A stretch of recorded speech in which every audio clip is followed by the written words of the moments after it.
So, good evening. It's 22:11.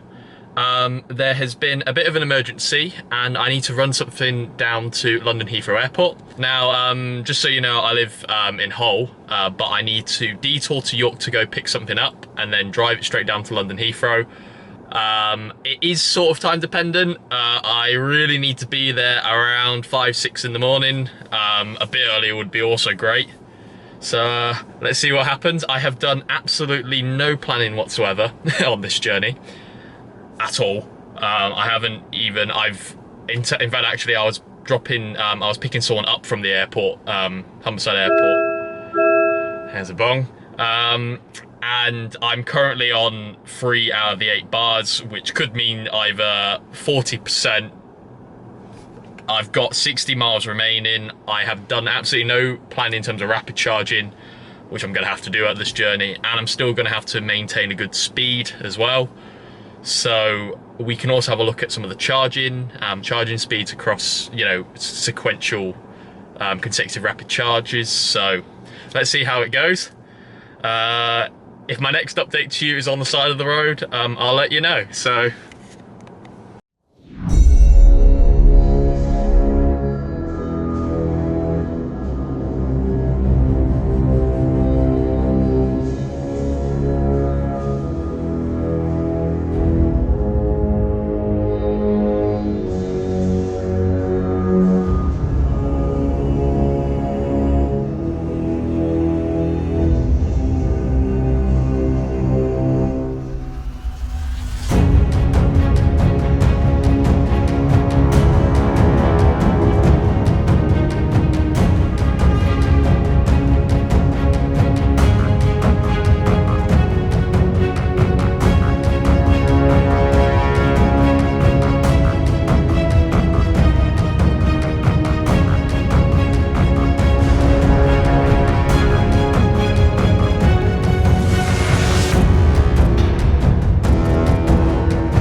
So just a quick update, I've picked up the suitcase. I'm currently in York City Centre at the moment. I tried to find a rapid charger because I was on 6%, I'm now on 7%. But unfortunately I went to the Askham Bar Park and Ride and I completely forgot that the park and ride is not open, even though the charger works. And as far as I'm aware, I don't think you can access the charger out of hours. I then went to the Nunnery Lane charger in York City Centre. That hasn't been working, and I probably should have realised that the Zap-Map said that it was available 3 years ago, rather than, you know, and it hasn't actually been working for the last couple of months. So my plan is I've double checked Zap-Map, and luckily there are some Ingenie chargers. Unfortunately I can't use Polar Plus, but, well, swings and roundabouts. And I'm hopefully going to try and get to about 10%, 15%. That should be plenty enough to get to the rapid charge, and then I'll just charge all the way up to about 85%. I haven't really thought about my next stop. I reckon it's somewhere, I want to say about Nottingham or Sutton and Ashfield, that sort of area, preferably somewhere off the M1. I'll update you then, but apart from that, I'm just currently 7 kilowatt charging, and I'll be moving to the, not Ingenie, it's Instavolt chargers. So just a quick update, I'm at the Instavolt charger at the Bannertime Health Club. The Poppleton bar charger, even though it said it's open 24/7, I can't seem to figure out where it is. Some people say in the comments that it's actually in the bus part, but that was also blocked off, as well as the main sort of car park area, that was also blocked off. So anyway, I made it here with 6%. I still ended up with 3 dashes on the instrument cluster. I'm getting a really good charge speed right now. I'm getting somewhere in the region of 49-50 kilowatt, which is pretty impressive really, given that it's about 10 degrees ambient temperature. I haven't really been ragging it. I have been trying to go on a bit of an economy run. So I will basically charge up to about 80–85%. That I'm not quite sure how long that will take, maybe about 40 minutes or so. So I'll probably be hopefully off by about 20 past 1 on my way down. In terms of charges, I will have a look on Zap-Map and see where the best charger is, and hopefully at that point I would hope to be somewhere maybe north of Nottingham. That's roughly probably about 100 miles or so, so I would kind of expect to be able to do that all the way down. The weather is not great, it's raining at the moment, but the temperature's kept up, and I think the wind is dying, or hopefully it will start dying. So I will update you once I get to probably my next charger. So yeah. 2 hours later. So, situation update. I'm at a Polar Ultra charge point. It stopped at 71%. Just restarted the charge, so I didn't waste any real time there. It's now throttled, so I'm probably going to unplug right now. I think I'm north of Chesterfield, or just on par with Chesterfield, so I'm running quite late now. Basically, I accidentally took the wrong turn in, which added an extra 15 miles. So, and the wind really picked up. It was about 40-mile-an-hour winds, and it was pouring it down with rain at some points. So my efficiency completely tanked. I was expecting to be doing somewhere around 3, maybe 2.7. I sort of budgeted, and I was doing close enough 2.2 miles per kilowatt hour. That's catastrophically bad, but that just goes to show how much of a brick this car is through the air. So hopefully I'm going to try and aim for Milton Keynes coachway. If I don't make quite that, I'm hopefully going to try. I can easily stop by somewhere else as well, but there's going to be a minimum of another charge, and then it's 3 hours of driving. So with any luck, hopefully the winds will die down. I think they are, and it's not raining, and I don't think it's going to be raining anymore down south. So I have definitely got that on my side. But for now, it's not looking good. But I think the worst is behind us, so that means all I've got to do now is just settle in for the journey, get to Milton Keynes, and then just charge up there. So hopefully I'll update you in Milton Keynes. If I update you somewhere else, at least I haven't run out.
So, situation update.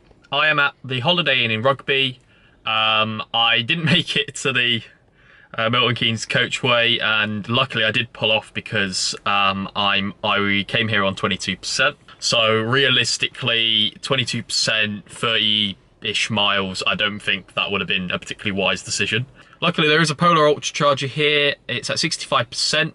I know full well it's probably going to stop again. When it does stop again, I'll just re-engage charge, go to the toilet, and then come back, and we're all ready to go again. Even at 66%, it's indicating 103 miles to empty, and this is on normal, and that is actually more than enough to go. It's only 84 miles to the Holiday Inn now.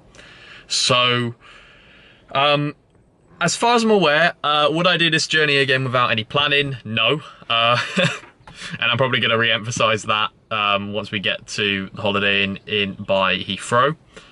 I 100% would do some planning before you embark on any journey. Unfortunately, I didn't really have the luxury of doing that, but I think this car's done fairly well.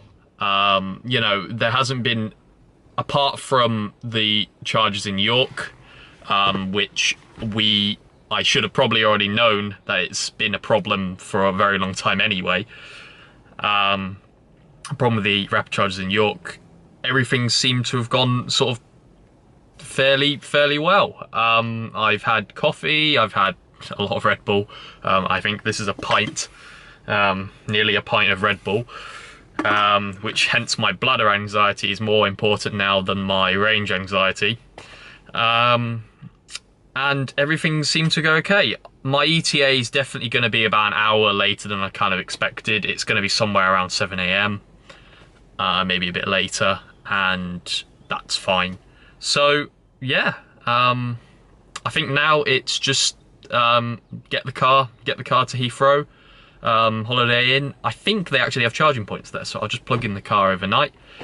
I think the car will comfortably make it, and even if it doesn't, I've got the whole Polar network in London at that point, so it really shouldn't be such a problem. Anyway, that'll probably be my last update till we get to Heathrow, so happy days. While I'm here, actually, I might as well, because the previous video was completely awful in terms of its quality, I've now actually got a camera with an optical zoom. I might as well actually see if I can replicate the problem that I've been having on a lot of ultra chargers regarding this 70% problem. As you can tell, the charging speed hasn't been great. It's about 30, I think it's roughly about 36 kilowatt. So let's see if I can replicate the problem. What happens is it comes up with a big cross at some point. A couple people in the group and the forums, they've been pretty helpful, and they actually mentioned that Tesla's had I think it was a grounding problem, hence why this problem's occurred. They managed to fix it on some of the newer ultra chargers, but not on the older ones because it requires a retrofitted part. I don't know whether that's related or anything, but luckily it's not too much of a problem because I now know it's a problem. Because I now know it's a problem, all I do is I just come back to the car when it's about 70%. So I just have a quick coffee and then just come back. But if it doesn't happen on this charger, maybe it's because it's a lot, this one's got the retrofitted Tesla. I'm only speculating here, but let's see whether it comes up.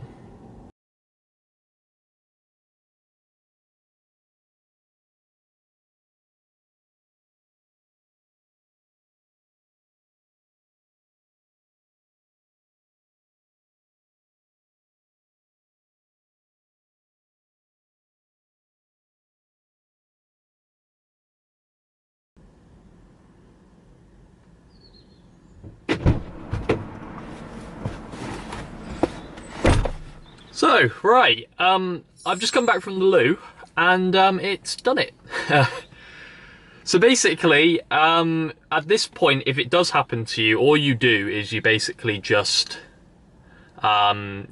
you press language first to get an OK button, if you don't want to wait that long till it resets. Unplug your car. I would probably lock it and unlock it as well, that it really doesn't like it if you don't unplug it, for example. And then it just charges again completely normally. So,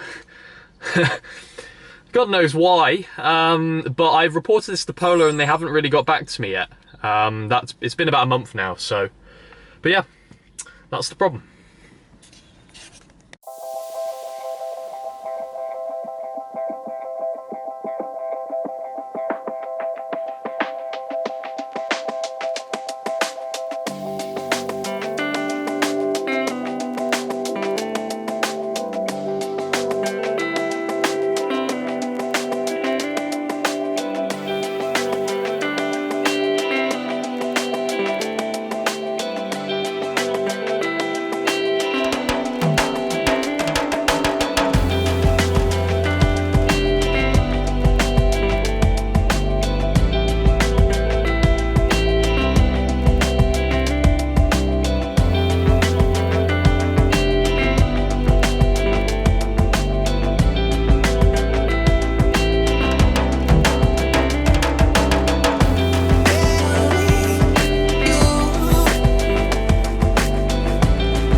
So it's the following morning. Got to the hotel okay. Had a bit of a sleep, and now I'm at a Polar Ultra charger. Unfortunately, the one at the hotel wasn't accepting my card. It kept saying it was invalid, and it was quite a long wait time. So it turns out there's one about half a mile away, so it's not too bad. I actually arrived here on 4%. It's charging up absolutely fine. It's taking approximately about 48-49 kilowatt. So total consumption, I did 261.6 miles according to the trip computer. It's actually a little bit more because I actually forgot to reset it as I was going into Market Wheaton, so it's probably about 270 miles. I averaged 2.7 miles per kilowatt hour. I think that really shows how awful the weather conditions were yesterday, especially for efficiency more than anything else. It wasn't too bad to drive in. The car's quite big, it's quite heavy, so any sort of crosswinds or headwinds really don't affect the car too much, but the efficiency wise, it's quite bad, to be honest with you. At this sort of temperature, it was about 10-11 degrees. I would kind of expect somewhere in the region of 130 at a bare minimum on the motorway, especially that I did have some areas where it was they were doing roadwork, so the restricted speed limit was about 50. But apart from that, I think the take-home message here is you do need to do at least some sort of pre-planning. I mean, certainly nowhere near as much as I sort of do on my regular journeys. I think, you don't really need to plan sort of the nearest charger. You need to plan the charger for there, and then you take off a 20% buffer or something anymore. I think the infrastructure, especially if you don't use ecotricity, I think the Polar network and Instavolt and Engenie chargers are more than fine for sort of day-to-day use. And even if there are problems, especially for the Polar network, you do have a helpline, and they are absolutely there. All they do is they just reset the machine, takes 2-3 minutes, and then in every single case it always works, as far as I've used it.